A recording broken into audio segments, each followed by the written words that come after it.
The fabric of America is built on second chances for many people. The country was built by people emigrating to the United States with the hope of building a new life. Second chances are a part of American culture. The story of Ron LeFlore, an inmate in Jackson Prison in Michigan, is one of the most compelling you will find in American life. Ron LeFlore went from prison to a tryout to being signed by the Detroit Tigers in the early 1970s. Signed by then Tiger manager Billy Martin, Ron LeFlore made his major league debut with the Tigers on August 1st, 1974. Ron LeFlore tells us how his story started and where this amazing second chance at life took him.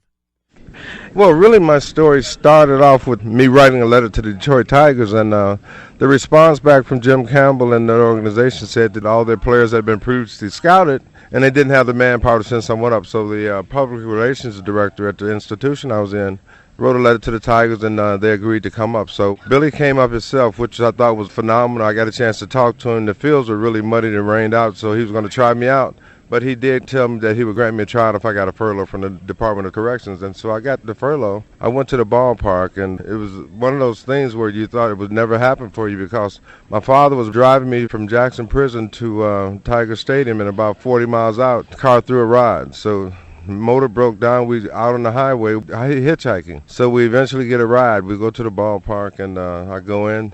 Billy canceled the batting practice for the team, and I hit for the whole batting practice. I hit for an hour. When I first reached the major leagues, Ralph Hawk was the manager. Billy Martin signed me, and they told me when I got there, Ralph came up to me and said, "Ronnie, said, you're going to be my center fielder regardless of what you do. You're going to have to learn to play up here," because I only had like 130 games of professional baseball experience, and I really worked my butt off really hard. Jim Leland was my first manager in Clinton, Iowa, and Leland would really devote a lot of time with me. He would take me out at 8 o'clock in the morning, throw batting practice to me, hit ground balls to me, fly balls to me.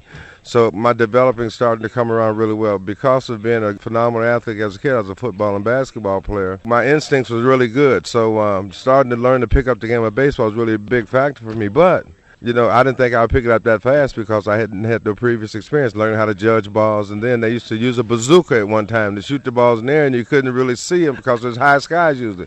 I had a couple of balls hit me on the shoulder, on the foot, you know, because I was misjudging them. But that helped me tremendously. And then Leland kept hitting balls to me. I went to the instructional league for a few years and worked out every day there. My game started improving. 75 was my first full season. I hit 292 the first half. I thought it was going to be easy. The next half, I think I hit like 156. The next year, 76, I went on a 30-game hitting streak, which is the longest, I guess, the beginning of the season in history of baseball, and I made the All-Star team. I was the second highest vote getter to Rod Carew that year.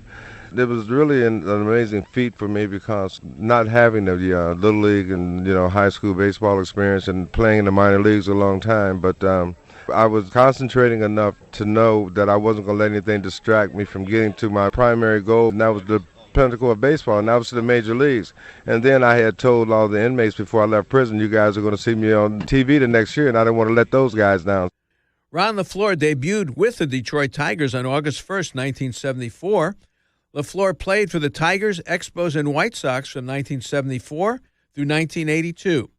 He retired with 455 stolen bases while hitting .288, on-base percentage of .342, and a slugging percentage of .392. He was an All-Star in 1976 and set at the time a record by going 134 games in a row without going 2 straight games without a hit. Ron LeFlore's story is America and the opportunity our country gives those looking for a second chance.